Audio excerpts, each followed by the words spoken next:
नमस्कार।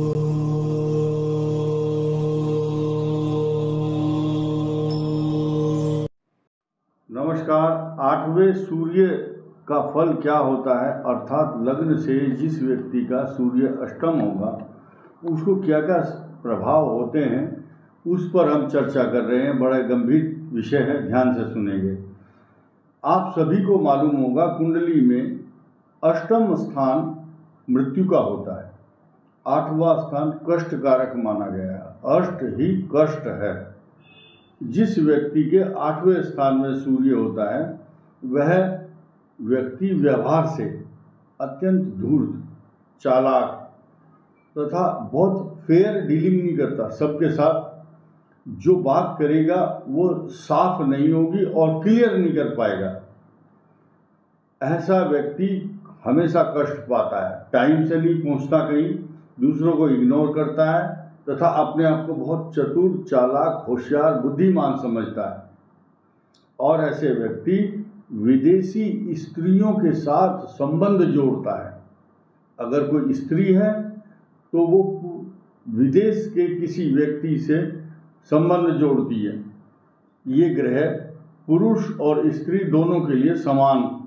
इस व्यक्ति का जो समान है वो चोरी होने का भय रहता है, क्योंकि अष्टम स्थान गुप्त चिंताओं का, परेशानियों का भी है। इस व्यक्ति के ऊपर कठिन विपत्ति, परेशानी आती है। और गुप्त रोग, इनको ना ऐसे रोग होते हैं नाभि से नीचे, गुप्त रोग होते हैं और इन्फेक्शंस होते हैं।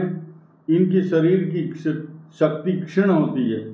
आलस्य में ऐसे व्यक्ति डूबे रहते हैं और अपनी ओर से धन की रक्षा करने में भी असमर्थ होते हैं। इस परिस्थिति का लाभ उठाते हुए जो चोर हैं वो इनको पीड़ा पहुंचाते हैं, चोरी करते हैं इनके घर में, इनका धन लूट लेते हैं। ऐसे व्यक्तियों को रेक्टम में, गुदा में रोग, बवासीर, पाइल्स, हेमोराइड्स जैसी कई सारी समस्याएं जो गुदा के रोगों से की होती है। इसके अलावा धन स्थान और नेत्र का स्थान भी है दूसरा, तो वहाँ पर दृष्टि होती है सूर्य की, इसलिए नेत्र पीड़ा भी इनको होती है। आंखों में चोट लगना, आंखों में फोड़ा फुंसी, या अगर कोई क्रिकेट खेल रहा है तो उसकी आंख में बॉल लगने की संभावना भी रहती है। इसके अलावा ऐसे व्यक्ति कर्मठ तो होते हैं लेकिन आलसी भी होते हैं और निठल्ले बैठने वाले नहीं होते।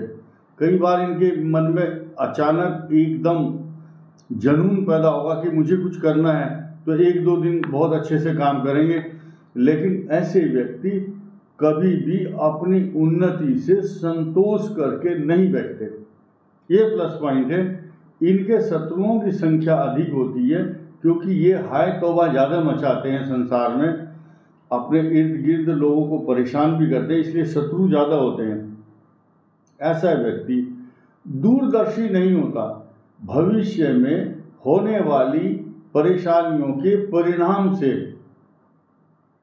एकदम अवेयर नहीं होता कि मैं जो एक्शन ले रहा हूँ, जो बात कर रहा हूँ, इसका दूरगामी परिणाम क्या होंगे, कभी सोचता नहीं है, क्रोधी होता है और बुद्धिहीन, यानी अपनी बुद्धि का सदुपयोग नहीं करता। इसीलिए इस व्यक्ति को प्रचुर मात्रा में धन की प्राप्ति भी नहीं होती। अपने प्यारे सज्जन, स्वजन, घर के लोग, उनके वियोग से इसे संताप होता है, अर्थात किसी प्रियजन की मृत्यु या वो दूर चला जाएगा, इस कारण से इसको मानसिक खेद और संताप होता रहता है। ऐसे व्यक्ति चंचल स्वभाव के, दानी भी होते हैं, पंडित और विद्वानों की सेवा में लगे रहते हैं, इसलिए कि मुझे भी कुछ ज्ञान मिल जाए, कुछ पुण्य मिल जाए, ये उनका स्वभाव होता है।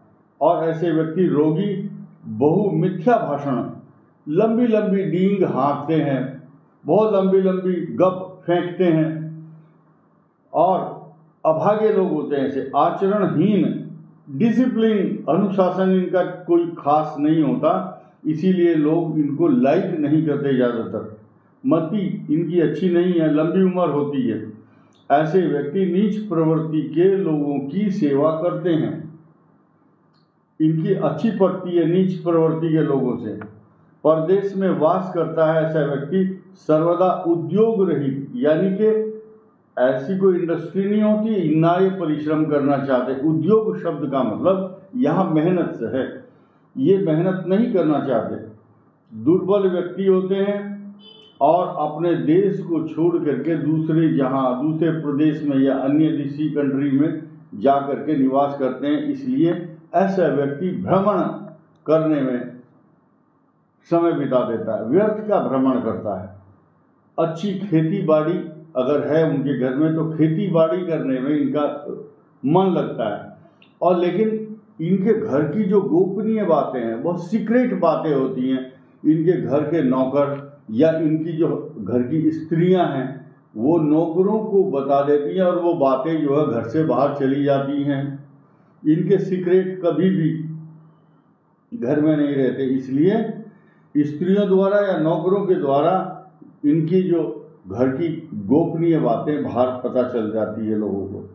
वृद्धावस्था में ऐसे व्यक्ति दरिद्र होते हैं और जैसे सूर्य अस्त हो जाता है शाम को, ऐसे ही उस व्यक्ति के भाग्य भी अस्त हो जाता है। ऐसा अक्सर 50 वर्ष की, क्योंकि वृद्धावस्था सूर्य का अस्त होना या आयु का अस्त होना अर्थात मध्यम आयु के बाद ऐसे व्यक्ति को दरिद्रता का मुंह देखना पड़ता है।